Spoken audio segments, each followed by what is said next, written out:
এটা হচ্ছে ইরান। ১৯৩৫ সালের আগ পর্যন্ত এটা পারস্য নামে পরিচিত ছিল। হাজার বছর আগেও ইরানের মানচিত্র একই রকম ছিল।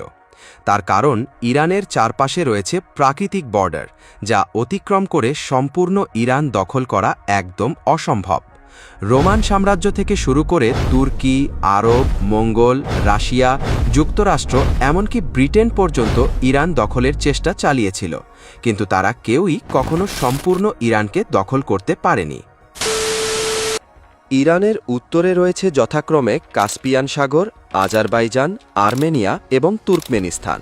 পশ্চিমে ইরাক ও তুরস্ক। পূর্বে রয়েছে আফগানিস্তান এবং পাকিস্তান। দেশটির দক্ষিণে রয়েছে পারস্য উপসাগর এবং ওমান উপসাগর।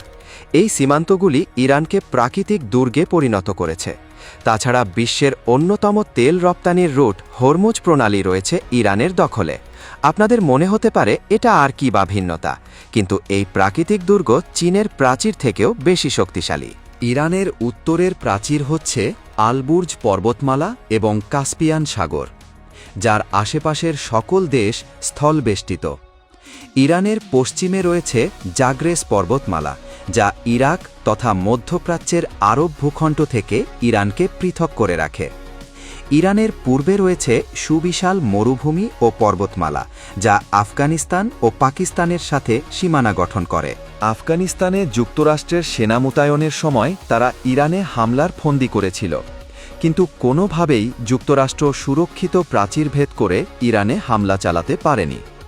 ইরানের অভ্যন্তরে রয়েছে পৃথিবীর অন্যতম শুষ্ক মরুভূমি হিসাবে পরিচিত দাস্ত-ই-কাভির ও দাস্ত-ই-লুত, যা শত্রুপক্ষের পাড়ি দেয়া দুষ্কর। এইসব ভৌগোলিক রক্ষাকবচ ইরানের ভূগোলকে আরও শক্তিশালী করে তুলেছে। ইরানকে মধ্যপ্রাচ্যের দেশ হিসেবে গণনা করা হলেও মধ্যপ্রাচ্যের সাথে তার ইতিহাস, ঐতিহ্য এবং সংস্কৃতির কোনো মিল নেই।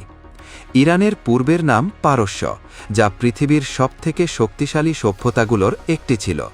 এর ভৌগোলিক সুরক্ষা এটিকে বিশ্বের দীর্ঘস্থায়ী সভ্যতার মর্যাদা দিয়েছিল।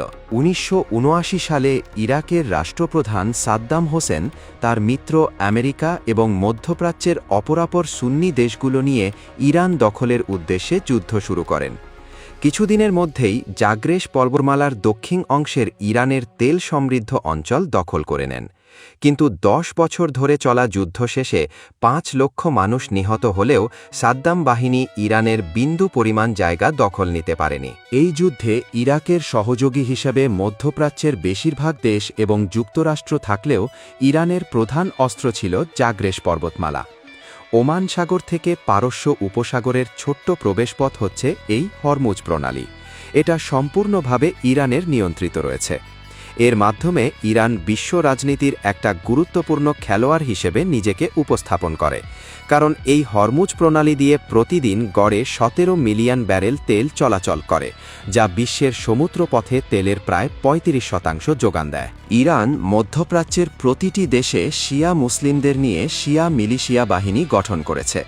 আপনারা সকলে ইয়েমেনের হুতি বিদ্রোহীদের কথা নিশ্চয়ই শুনেছেন। হুতিদের অস্ত্র এবং ফান্ড আসে ইরান থেকে। এই বাব এল মানদেব পেরিয়েই সুয়েজ খালে প্রবেশ করতে হয়।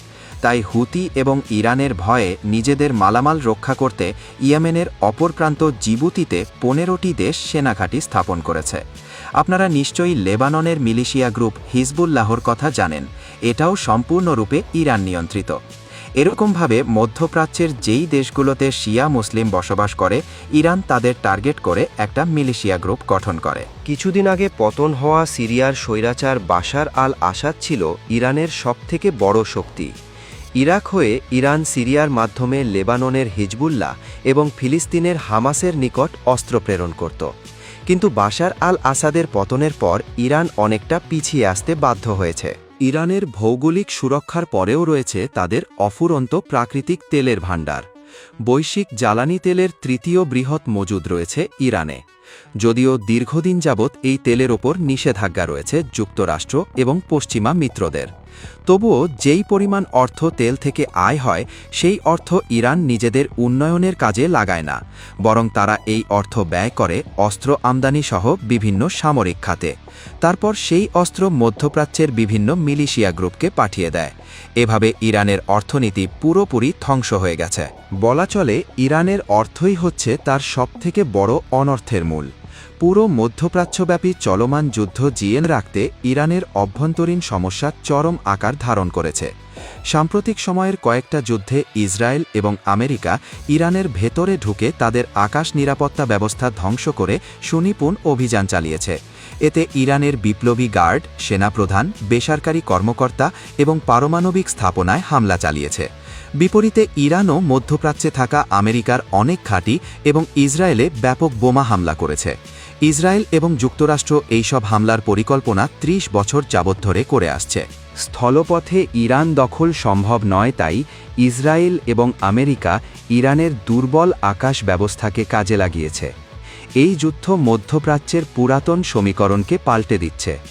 কেউ কেউ তো এটাকে তৃতীয় বিশ্বযুদ্ধের শুরু বলেই অভিহিত করেছেন। বন্ধুগণ, ইরান নিজেদেরকে মধ্যপ্রাচ্যের একমাত্র পরাশক্তি দাবি করে। এটা সম্ভব হয়েছে একমাত্র তাদের ভৌগোলিক অবস্থান ও প্রাকৃতিক সম্পদের কারণে। বর্তমান ইরান বনাম যুক্তরাষ্ট্র এবং ইসরায়েলের যুদ্ধে ইরানের সবথেকে বড় অস্ত্র কোনটি, কমেন্টে জানিয়ে দিন। আর আমাদের সাথেই থাকুন।